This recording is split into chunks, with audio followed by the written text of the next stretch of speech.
So, last time I quit the game right after picking up the double jump skill. And I just loaded in, and rather than respawning in the spot where I quit, it seems instead that I returned to the hub, the only single solitary checkpoint I seem to have in this game. Which is hold on, I was gonna say that's kind of an issue because there was a shortcut I could have unlocked that would have allowed me to access that place from the other way without having to go through that whole path I went through last time. That I failed to actually activate it, I believe, but what happened to the entirety of my map? Is it permanently gone? I really hope that's not the case, because that would be incredibly unfortunate. I'll find out in a second. First of all, I want to check out this upgrading business. Now that I have the double jump, I have a whole new section of the tree to start upgrading. Let's check out the bigger bonuses, see what they are. Healing proficiency, ooh. Boosted health for my health elixirs. That'll be useful since I've been boosting my HP a fair bit. I'm curious about this flame icon over here. Ah, equip an additional perk. You know what, before I forget, I want to do this first and foremost. So I picked up 2 charms in the course of the progress I've made thus far. Well, 3 if you count the first one I picked up. And I'm thinking that I'll want to use one of those other ones instead, because now healing is not so big of an issue since I start with 2 by default. And honestly, just getting 15% fewer experience is kind of a big negative. Like, that means I am going to be way weaker than someone who does not have this equipped and goes through the entire game. So I feel like one of these other perks is probably going to be better. So this one makes it so that I heal 1% of my max health each time I kill an enemy. That sounds incredibly good given how button mashy the combat in this game is. Oh wait, sorry, no, every time I kill an enemy. Okay, that's significantly less good, which makes sense. Getting 1% of my health back each time I hit an enemy, that would be kind of OP. I'm not entirely sure how the disadvantage works into things. I was under the impression that health elixirs only dropped if I had this charm equipped, but I guess they can just randomly drop anyway. This one just makes it so that there are extra chances from shards converting into health elixirs. Alright, well, I'm not too thrilled about Life Absorb, so let's check out the other one I have. Shield Flasks. Increases your maximum number of health elixirs by 2. Ooh, will I actually get to start with those? Because that would be really good. Disadvantage. Transforms health elixirs into shield elixirs. Oh, and all of these have a little bit of lore. I suppose I should read that. Kneel to Zatogra, King of the Deep Ones, and your enemies will kneel to you. The Book of Lower Gods. When nightmares prey upon you, remember who threads them. Atlak Naka, Weaver of Dreams. The Book of Lower Gods. The multiverse theory is well known to us. It is complete folly. Valkyrie Scientist. So I'm immediately going to equip this perk.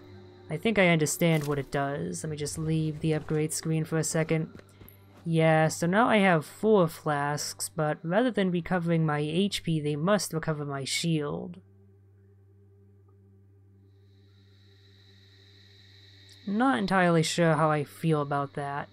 It could be useful early on, considering how slow the regeneration rate is.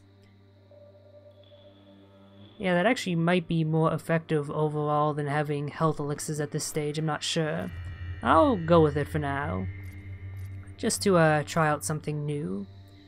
As for what I'm going to be spending my shards on, I do want to unlock that extra energy pip. Having an extra roll will come in so handy, I can tell you that right now.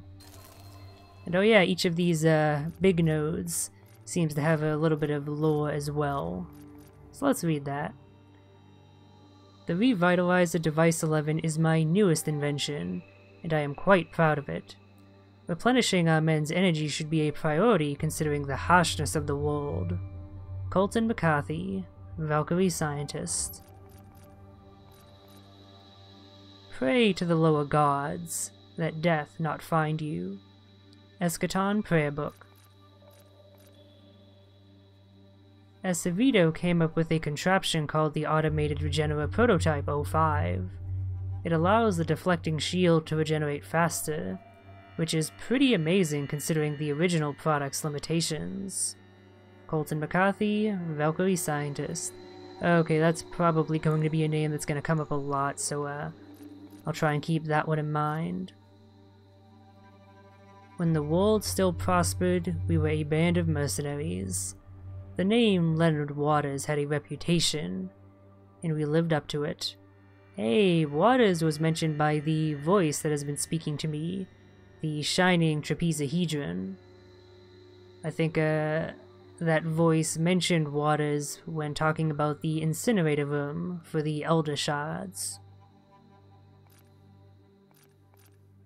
Let's see.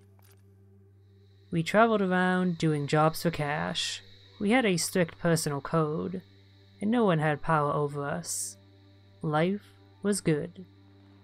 The second of 7 sayings from General Leonard Waters. Or as the voice pronounced, Waters. That's why I'm thinking it's a Germanish voice. Alright, so what bonus do I want to work my way towards next? Equipping an additional perk sounds like it would be really nice, at least once I start picking up other better perks that I'm more interested in using. More health wouldn't be too useful at the moment. I mean, so the flasks currently heal 100 health, which is about half of my total maximum. So yeah, this upgrade would definitely be worthwhile. At least if I were using health flasks. Considering I currently have shield elixirs, it's not exactly an upgrade I'm going to go for at the moment, I think. But it might be worth going to at some point. Now that is a huge health boost. That could be worthwhile. And increasing my critical hit chance sounds really nice because if you notice there on the stat card on the left, it's sitting at 0. I have no chance to deal criticals. Having a nearly 10% chance to crit, that's pretty good. And it looks like I can work my way towards that fairly quickly, given how these 2 segments of the grid intersect. So yeah, let's start going in this direction. And I'm sure the upgrades along the way will help as well. And yeah, I don't think I pointed this out, but it seems that picking up any upgrade period increases the cost of the next upgrade, regardless of where it is. I guess that's how they prevent you from getting every single last bonus and making yourself too OP, at least without grinding. Okay, so that was like, what, 5-10 minutes spent on character upgrades.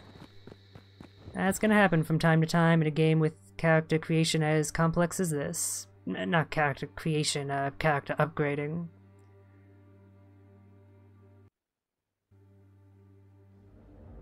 It's interesting that I triggered a loading screen.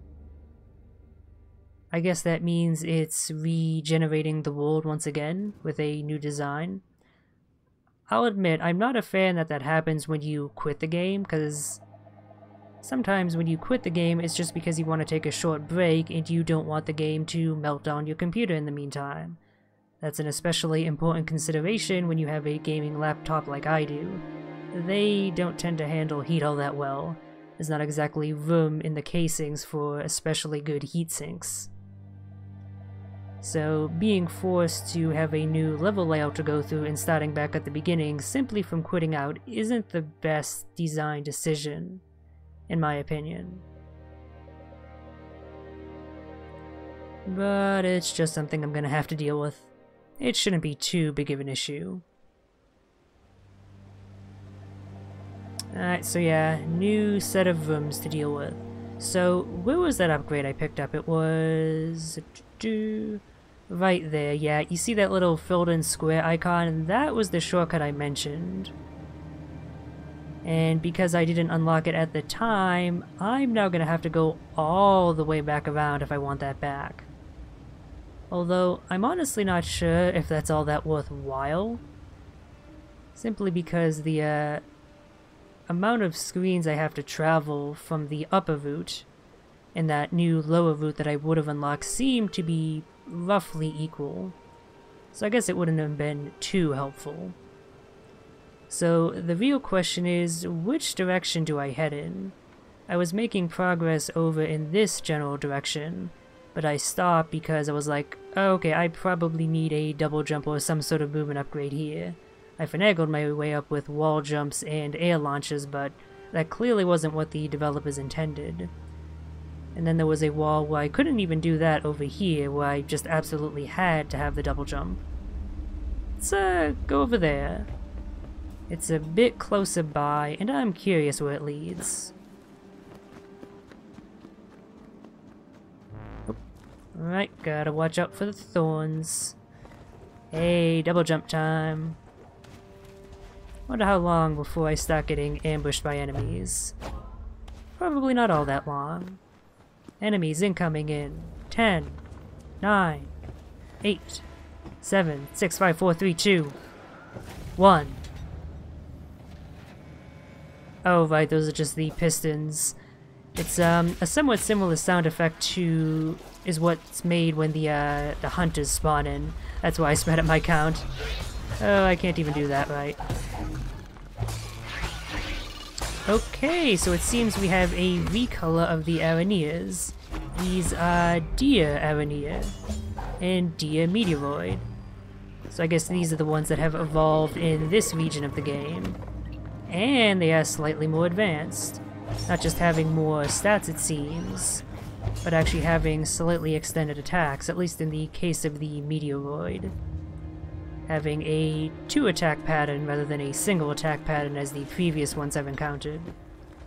I must say, I'm entering into what appears to be a new region, and yet the only enemies I've encountered so far, admittedly I'm only like a few steps in, so that doesn't mean much, but the enemies I've encountered are just recolors of what I've already fought. That's not exactly a good sign, but I'll continue to be somewhat hopeful. I'm not gonna move on until I take care of these worms, I think.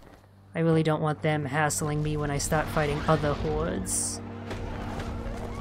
Now if they just cooperate and stay in one place... Thank you, fam. Alright, not so bad. I think I got both of them. It's a little hard to tell whether I've killed them or whether they've burrowed back in the ground. They do so quickly that oftentimes they can manage to do so before I can actually successfully kill them. And then they end up ambushing me.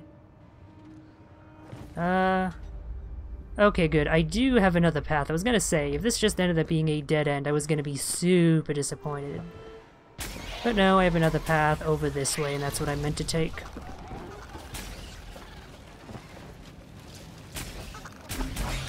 Let's deal with these boys here. As we saw in previous episodes, the most amount of trouble I had was when I, well, aside from the purple Kafifi orb, was when I ended up running past hordes and ended up having to fight multiple hordes at once. That was not fun. And so it's something I will be trying to avoid in the future. Even if my instincts do tell me to try and run away past most of the enemies. Because usually in a Metroidvania game that works. Not so much here with enemies constantly spawning, and most of them being able to pass through walls pretty easily. Here you just kind of have to take them down. You do have some option to run, but it's not nearly as effective as I'd like. Which actually does remind me of that one aspect of Dust and Elysian Tale I mentioned that I dislike. Okay, shield flask time. That's where they come in handy. Of course, that means I can't recover my HP, which may be an issue, especially if I'm using shield flasks as rapidly as this. Wow, things got awfully chaotic really quickly, didn't they? Alright, that's 3 shield flasks used. I see it was a mistake equipping this perk. Well, it seems I'll get to rectify my mistakes soon enough because, yeah, I'm dead. Okay, game, I would use the cannon when overwhelmed. If I had it. Where is the cannon, game? Where is this elusive cannon that you're mentioning? Because it sounds useful, but I've yet to come across any such thing. Oh, that's cool. I never actually noticed that your character is kneeling in prayer when upgrading like that. That's a nice little artistic detail. I was working my way up here, wasn't I? Yes. Well, at least I have a little bit more damage. So 1 more damage upgrade, then 3 shield upgrades, which I could certainly use. And then I'll be able to pick up that critical chance, which I'm hoping will come in real handy. It seems critical hits do 50% more damage at the moment, which I could imagine really coming in handy if I get lucky with them. So yeah, shield flasks, not useful, at least not for me. In which case... honestly, 1% of my max health refilled every time I kill an enemy isn't all that useful, and I really don't want to reduce the experience I'm getting, so... can I just go with no perks? Yes, there we go. So for the moment, I'll be a perkless fool. Mainly because all the perks I do have aren't all that great. Hopefully I'll get one that's more my style, that fits how I like to play soon enough. It seems that they are tied to bosses, because I picked up one from the boss, didn't I, from beating it? And the other one I picked up, I think, might have been from the purple orb. I honestly don't remember too well. I might actually go back and watch those videos just to refresh my memory, if I don't find out just from exploring here. Alright, so why exactly was I getting blasted so harshly up here? It seemed to be one of those situations where I was just fighting multiple hordes at once. Maybe it was just poor luck with the spawner. That is always a possibility.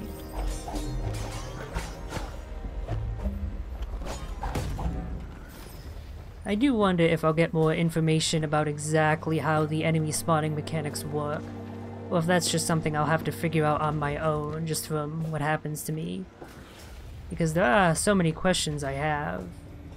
Like, is it better to make as much progress as possible? Because if horde spawnings are dependent on rooms covered, say maybe you get a certain amount of spawns per room, then traveling quickly through rooms would ultimately be a detriment, because then I'd end up having a whole bunch of enemies coming after me, at least the ones that are good at traveling between screens like these meteoroids.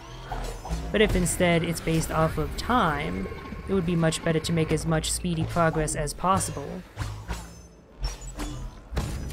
because then there's really no downside to going through a bunch of rooms as quickly as possible, and it would just increase the speed at which I go through the game.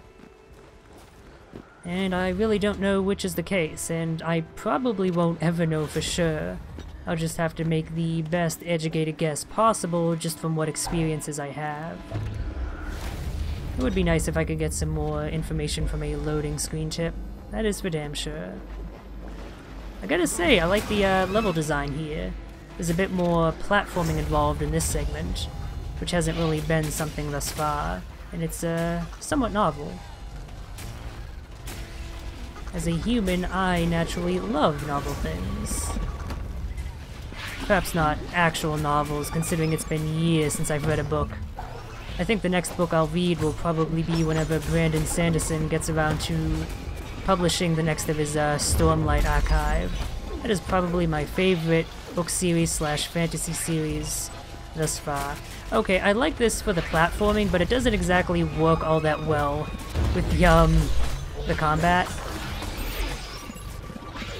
Because the room that I have to platform around is reduced by all these traps, and that means that it's really difficult to avoid enemy attacks, even more so than usual. I did have another health flask there, but I didn't realize I was at such low HP. Yeah, that room was really rude. Holy crap. I wonder if perhaps I should head off in another direction. Perhaps that's the game telling me, hey bud, you don't want to go there just yet. And yet, that seems to be the obvious place to go after picking up the double jump. I could always go off and check out that other pathway that I mentioned. That might actually be worth doing, honestly. I don't want this to be another purple orb situation where I bash my head against something for hours. Actually, that was more like 30 minutes, but still. Simply because of my stubbornness. Let's see. Yeah, I've yet to actually be able to access that boss down here, despite how long ago I discovered it. If the next switch were to be anywhere, it would probably be over in this general vicinity, so yeah, I'm gonna check out there. Okay, this was where I was trying to head to. This place that I finagled my way into, the passageway to the holy Eschaton city. Hopefully this place is a little bit more lenient than that other one. Yeah, don't want to get crushed by that piston. It's not an insta-kill, thankfully, but it does do quite a bit of damage.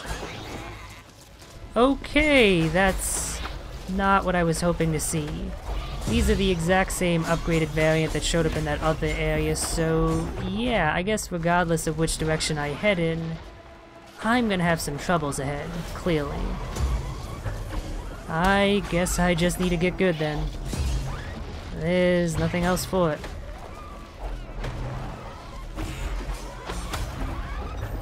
Alright, one more worm. Let's just deal with him before I head on and encounter other hordes.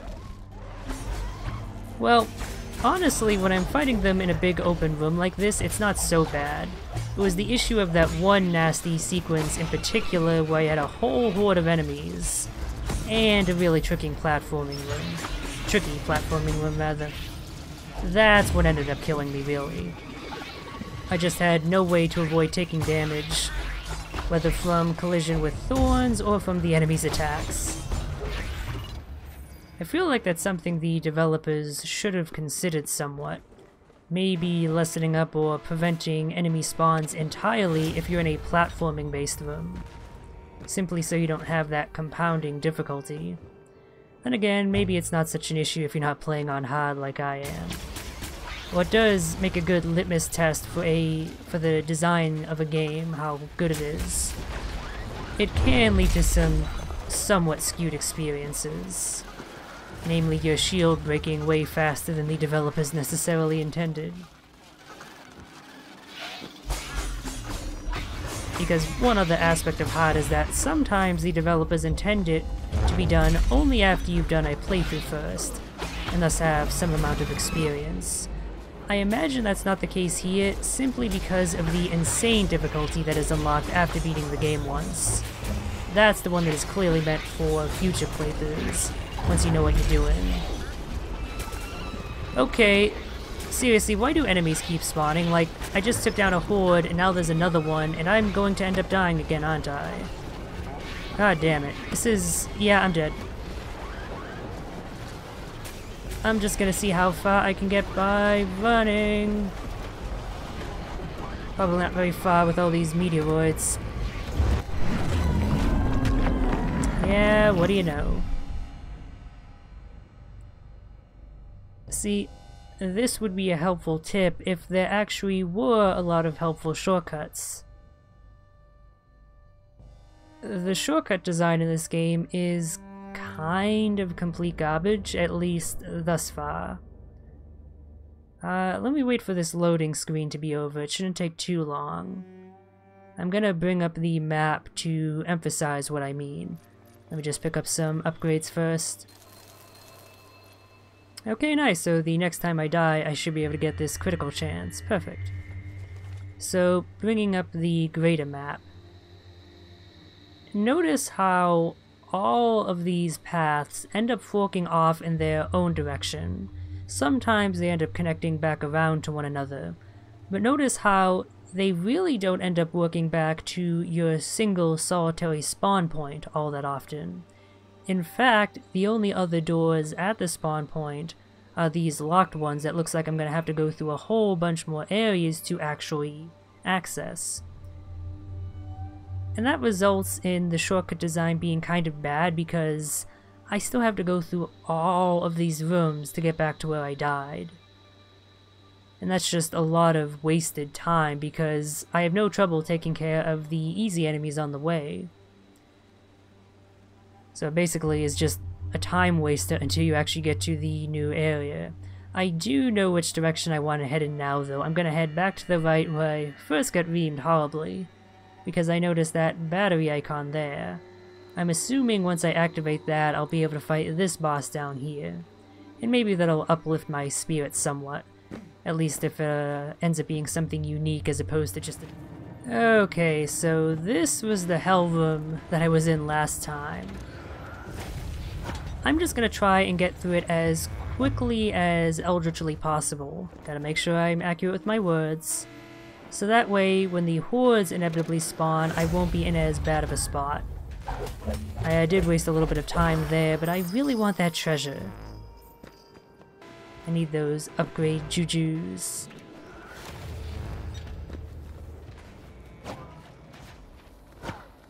I gotta say, the double jump isn't nearly as useful for getting around the environment as I thought it would be. Mainly because, as far as I can tell, you can only use one until you land back on the ground. It doesn't reset from, say, doing a wall jump. And so that does limit the feats of maneuverability that you're actually capable of. I'm not saying that's necessarily a bad thing, it's just I was hoping the double jump would be a little bit better. It is still nice to have, though. Alright, well I got through the hell room without encountering any hordes, so hopefully I'll be good then. I kinda wish this ground pound move had a little bit of tracking. I find it really difficult to actually accurately hit enemies with it. As you saw right there when I tried it multiple times in a row and just kind of missed all of them. Which is a shame because it is a very powerful move. It's probably the best one you can do against the little boys. Does almost enough damage to one-shot them, even these upgraded variants. Let's see, I want to head to that battery icon, but it seems I'm gonna have to take the scenic route. Game's gonna make sure I have plenty of time to fight plenty of hordes of monsters, and have plenty of chances to die. That way, they can say the game is longer than it really should be. Okay, that's a bit of an unfair besmirchment on my part.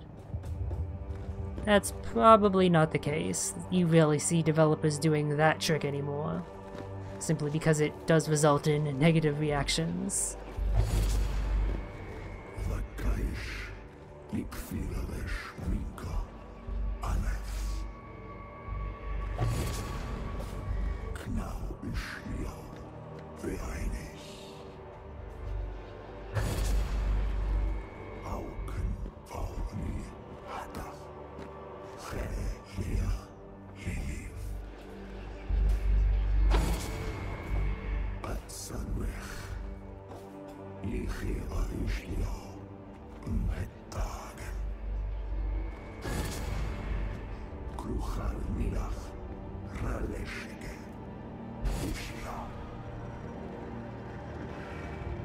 Well, you poor elder gods, you. You just got beat by the big ol' meanie humanity. Like, this is so clearly one-sided. I mentioned before that I'm making the assumption that it's Nyarlathotep speaking through me, given the fact that I picked up the Shining Trapezahedron, which in actual Lovecraft novels is an artifact of Nyarlathotep. Using it ends up having you make contact with one of his avatars, the eponymous Haunter in the Dark, and it ends up giving you all sorts of otherworldly knowledge. Well, in the case of this game, crazy-ass melee abilities. Because I'm pretty sure it's the Shining Trapezahedron that I'm using as my weapon. Someone mentioned that in the comments, and that makes sense. But yeah, it's an elder god speaking to me, so his words obviously not going to be super trustworthy.